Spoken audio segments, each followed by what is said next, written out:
नमस्कार मित्रांनो, मी doctor Rahul कळकर agriculture consultant म्हणून गेली 10 वर्षापासून या ॲग्रिकल्चर क्षेत्रामध्ये काम करतो. आज मी आंबी राहुरी तालुक्यातील आंबी या गावीमध्ये आलेलो आहे. एक 15 ते 20 दिवसापूर्वी आपण जो हा कांद्याचा प्लॉट पाहतो, या कांद्याच्या प्लॉटला या ठिकाणी शेतकऱ्यांना आपण बायोरिच नावाचं एक प्रोडक्ट दिलं होतं. आणि ह्या बायोरिच प्रोडक्ट दिल्यानंतर शेतकऱ्याला त्याचा मालामध्ये, कांद्याच्या साईजमध्ये किंवा कांद्याच्या पातीमध्ये कसा कसा बदल झाला, त्याचा आधीचा प्लॉट कसा होता, नंतरचा वापरल्यानंतरचा प्लॉट कसा आहे, हे आपण शेतकऱ्याच्या तोंडामधूनच ऐकणार आहोत. तर नमस्कार, तुमचं नाव सांगा. नाव रवींद्र नारायण डुकरे, राहणार आंबी, तालुका राहुरी, जिल्हा अहमदनगर. बर, तर मला सांगा, तुम्ही एक 15 दिवसापूर्वी मी या ठिकाणी आलो होतो आणि त्यानंतर तुमचा जो कांद्याची पात होती किंवा कांद्याची जी ग्रोथ होती ती अतिशय डल अवस्थेत होती. मान्य आहे तुम्हाला?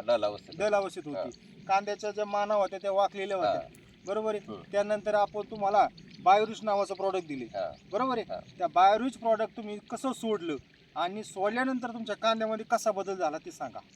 बायोरिच औषध हे जमिनीतून याच्या पाण्यावाटे सोडलं होतं. बर, त्याच्यानंतर याचे कांद्याची पात पण वाढली आणि ग्रोथ पण वाढली. आता तुमच्या समोर ग्रीनरी दिसत आहे. 15 दिवसामध्ये एवढा बदल जाणवलेला आहे. 15 दिवसामध्ये नक्कीच शेतकरी मित्रांनो, या ठिकाणी शेतकऱ्यांना जबरदस्त रिझल्ट भेटलाय. तुम्ही या ठिकाणी पाहत असाल, कांद्याची एकसारखी ग्रोथ झालेली आहे. आणि या ठिकाणी तुम्हाला मार्चचा पहिला दिवस आहे, म्हणजे 1 मार्च आज आहे. आणि या मार्चच्या दिवसामध्ये सुद्धा त्या कांद्याला जी काळोखी आलेली आहे तर इतर कोणत्याच ठिकाणी नाही. आज या ठिकाणी पलीकडे ऊस असेल, तो गव्हाची वाढ असेल, तर या ठिकाणी ही कांद्याची वाढ एकदम ड्रास्टिकपणे चेंज झाली आहे. तुम्ही कुठेही प्लॉटमध्ये चौक बाजूला नजर मारा, या ठिकाणी एकसारखा कांदा वाढलेला आहे, त्यानंतर एकसारखी फणी झालेली आहे. आणि त्यानंतर ही जी काळोखी आलेली तर ती अतिशय चांगल्या प्रकारची आहे.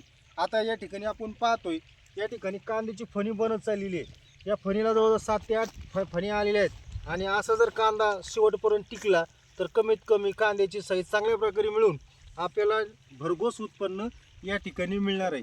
आता तुम्हाला सांगा, या प्लॉटमध्ये तुम्ही कोणतं रासायनिक कीटकनाशक, बुरशीनाशक वापरले का? नाही, रासायनिक खत हे नाही वापरलं, फवारणी वापरली.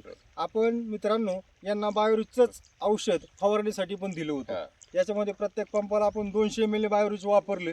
आणि त्याच्यामुळे काय झालं, आज या ठिकाणी ही कांद्याची पात पा, या गाभेमध्ये जरी आपण बारीक पाहिलं तर कुठेही मावा, तुडतुड, थ्रिप्स याच्यामध्ये नाही. आणि पात कुठेही वाकडी झालेली नाही. तुम्हाला बाहेरचं काही टॉनिक घ्यायला सांगितलं का? नाही. काही बुरशीनाशक घेतलंय का? काही कीटकनाशक घेतलंय का? मग मला सांगा, तुमच्या फवारणी हे कांद्याला किती महिने झाले? 2 महिने. 2 महिने. 2 महिन्यामध्ये तुम्ही किती फवारणी घेतल्या? बाहेरच्या फवारण्या घेतल्या, यांच्या घेतल्या. बाहेरच्या कोणत्याच फवारण्या 2 महिन्यामध्ये घेतलेल्या नाही. तुम्ही फवारण्या किती घेतल्या? बायोरिचच्या 3 फवारण्या घेतल्या. बायोरिचच्या 3 फवारण्या घेतल्या. आणि साधारणपणे 140ला एक फवारणी पंप त्यांना पडलेला आहे. आतापर्यंत त्यांचे जवळजवळ 4 ते 5 हजार रुपये याच्यामध्ये फवारणीमध्ये वाचले. नुसती फवारणी दिली का आपण? नाही.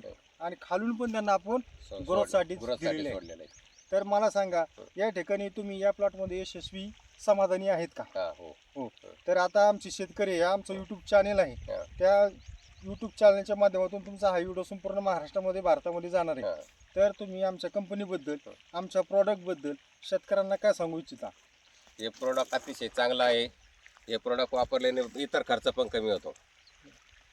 मग शेतकऱ्यांनी वापरायला पाहिजे का नाही वापरायला पाहिजे? वापरायला पाहिजे शेतकऱ्यांनी. बरोबर आहे.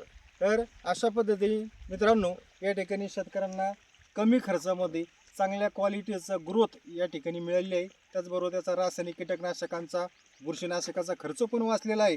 असं जर एकंदरीत आपण करत राहिलो तर शेतकरी 100% आत्महत्या करणार नाही आणि शेतीपासून चांगलं उत्पन्न मिळू शकतो आणि जैविक शेतीकडे वळू शकतो.